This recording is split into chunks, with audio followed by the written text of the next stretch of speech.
قل، اے نبی کہہ دیجئے، ان کان آباؤکم، اگر ہوں تمہارے باپ، و ابناؤکم، اور تمہارے بیٹے، و اخوانکم، اور تمہارے بھائی، و ازواجکم، اور تمہارے اسپاؤسز، مرد کے لیے بیوی، بیوی کے لیے شوہر، و عشیرتکم، اور تمہارے رشتہ دار، 5 رشتے ہو گئے، باپ، بیٹا، بھائی، بیوی یا شوہر، اور رشتہ دار، اس سے اگلا دائرہ۔ اور 3 چیزیں ہیں مال کی مختلف صورتیں، وَأَمْوَالٌ اقْتَرَفْتُمُوهَا، اور وہ مال جو تم نے بڑی محنت سے کما کر جمع کیے ہیں، کھتے بھرے ہیں، وہ تمہاری تجوریوں کے اندر جمع ہے، وَتِجَارَةٌ تَخْشَوْنَ كَسَادَهَا، اور وہ تجارت کہ جو تم نے بڑی محنت سے جمائی ہے، تمہاری ساکھ بنی ہے، تمہاری حیثیت بن گئی ہے، اب وہ تجارت ہے، چلتا کاروبار ہے، اور تمہیں اندیشہ رہتا ہے کہیں کوئی کساد بازاری نہ آ جائے، بندہ نہ ہو جائے، اس کا ڈرتے رہتے ہو۔ تجارت تخشون کسادہا، یہ کساد بازاری کا لفظ اردو میں ہم بولتے ہیں، وہ عربی کا لفظ ہے کساد۔ ومساکن ترضونہا، اور وہ گھر، مسکن جو تمہیں بہت پسند ہے،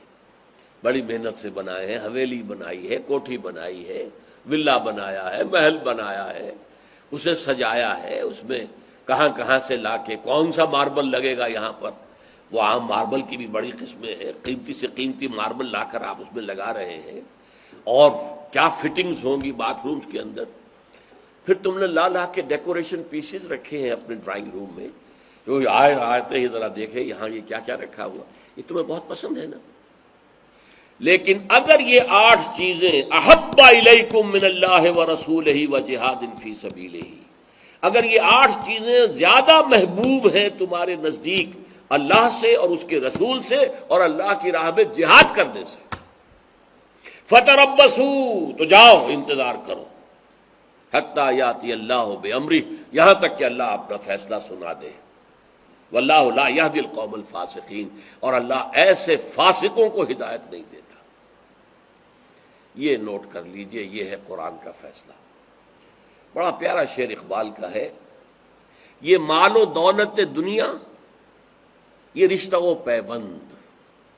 بتان وہم و گما لا الہ الا اللہ، خودی کا سر نہاں لا الہ الا اللہ، ایک عجیب نظم ہے ان کی یہ، بتان وہم و گما، یہ سب ہمارے بتان وہم و گما، یہ رشتے ہیں، یہ محبتیں ہیں، یہ تعلقات ہیں، یہ مال ہے، یہ دولت ہے، یہ کاروبار ہے، یہ پروفیشن ہے۔ ایسا احاطہ کیا اس آیت نے کہ دیکھو ایک ترازو نصب کر لو اپنے ذہن کے اندر، اس کے ایک پڑھنے میں 8 چیزوں کی محبت ڈالو، باپ کی محبت، بیٹے کی محبت، بھائی کی محبت، بیوی کی محبت یا شوہر کی محبت، اور اپنے سارے رشتہ داروں کی محبت، اور اپنا مال جو جمع کیا ہوا اس کی محبت، اور اپنی تجارت جس کو بڑی محنت سے جمایا ہے اس کی محبت، اور اپنے وہ مکان جو تم نے بڑے ذوق شوق سے بنائے ہیں جو تمہیں محبوب ہیں ان کی محبت۔ اگر یہ 8 محبتیں والا پلڑا، اور دوسرے پلڑے میں ڈالو اللہ کی محبت، رسول کی محبت، اور اس کی راہ میں جہاد کی محبت، اگر یہ بھاری ہے تو جاؤ دفع ہو جاؤ، فتربصوا، جاؤ انتظار کرو، پھر تم ہمارے مخاطب ہی نہیں ہو، پھر تم سے ہماری گفتگو ہی نہیں ہے، جاؤ بیٹھو یہاں تک کہ اللہ فیصلہ سنا دے گا۔ اللہ نے تو فیصلہ کر ہی دینا ہے، حق کو غالب آنا ہی ہے،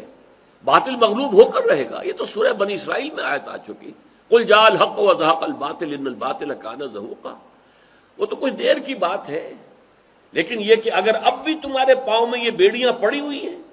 اب بھی یہ محبتیں تمہیں روکتی ہیں اللہ کی محبت، اللہ کے رسول کی محبت اور اللہ کی راہ میں جہاد کی محبت سے، تو جاؤ دفع ہو جاؤ، انتظار کرو، گو اینڈ ویٹ، فتربصوا